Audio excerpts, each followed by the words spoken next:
So you can first just talk a bit about your character and maybe how you kind of got involved with the show. Well, I play Helen Magnus. She's a 157-year-old doctor from Victorian-era England who's stopped aging, or ages very slowly. I'm hoping I look at least maybe 120 I can get away with. But she was one of the first women to study at the Royal College of Physicians and Surgeons. She's part of this group called the Five, and they did crazy experiments. And she runs a sanctuary for all manner of abnormal creatures. So it was started by her father, and she believes these creatures are the evolution of our race. And so she's a scientist and a doctor and a forward thinker, and she protects them and protects the world from them and tries to keep the two species separate and safe from each other. That's in a nutshell. That's Helen Magnus. She also used to date Jack the Ripper and has an amazing daughter who is a weapons expert. And Bigfoot is her butler. But there's so much to tell you. How I got involved in the show is Damien Kindler wrote this as a spec script back in 2000 and brought it to Martin Wood. And Martin, Damien, and I worked together on Stargate. Martin and I have known each other for like 13 or 14 years, and Damien came in our fourth season, I think, and he brought it to Martin and said, "What do you think?" And they talked about the script, and Damien said, "Do you think Amanda Tapping would read it?" Which is like so funny to me. Of course I'll read it. Criminy.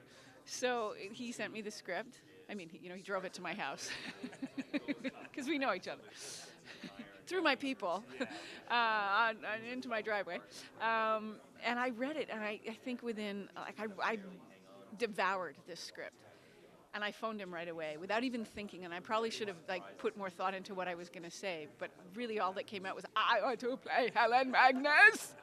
You have to make this show." And I was totally geeking out on him. Anyway, we started to develop the idea of how we were going to do it. Martin came up with the idea of doing webisodes and shooting it green screen, and other people got involved, and it just grew from there. It was a very, very, and it still feels very grassroots to us because we don't have a studio backing us. But we started with the webisodes and spent a lot of money making these really cool webisodes, then went broke, and and then because of the webisodes, we got these tons of eyeballs from around the world, and we got broadcast offers.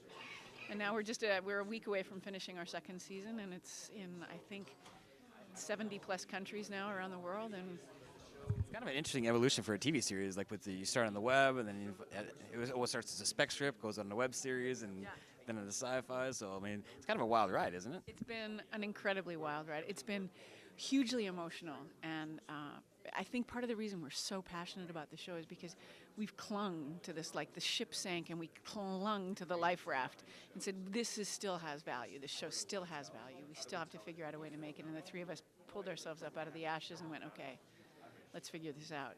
And with the help of the Sci-Fi Network in the States and CTV in Canada and ITV in Britain, which are our three major broadcasters, we got it up and running. And every year is a scramble to get the money together, but we just finished this panel, and I was astounded by how many people were there. And it's sort of, to us, it was such validation that, we're doing the right thing. And I think every day when we go into work and we have so much fun, it sounds hokey as hell to say it, we absolutely love making this show. We have a great time. It's also really great, too, because sci-fi is rebranding itself, and now with a show like this, it really seems to just kind of fit. And you have a long history with sci-fi as well, with when it was spelled with the C and the I and all that stuff. But it's kind of a good fit with this just rebranding, and this is a very kind of a unique kind of a show with the origin of it. I mean, we are trying to break out of the mold. Sci-fi as a genre, I think, has changed so dramatically in the last 10 years. It's not just about exploring space. It's not just about ships. It's not just about aliens and other planets. The genre has been blown wide open, and we've got series like Lost, and you've got and Sanctuary, and we're exploring. I think sci-fi as a genre is really just thinking outside the box. It's just about imagination. So the rebranding actually kind of makes sense when it's Imagine Greater. We are just thinking outside of the genre box and realizing that our demographic, for example, is not necessarily the same demographic that a show like Stargate would have. There's a lot more women watching sci-fi now, and there are a lot of women watch Stargate, but a lot more women are watching sci-fi. The age range is much broader. It's not 18 to 25-year-old boys.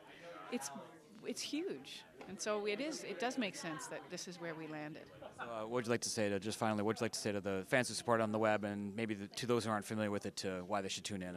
To the fans who supported us on the web and then followed us into the show, oh my God, I don't think there's enough we can say. And I know a lot of fans followed me over from Stargate just to see and to be supportive, and I'm forever grateful for that. I think it was because of that that we were able to sort of sell the show around the world based on the fandom.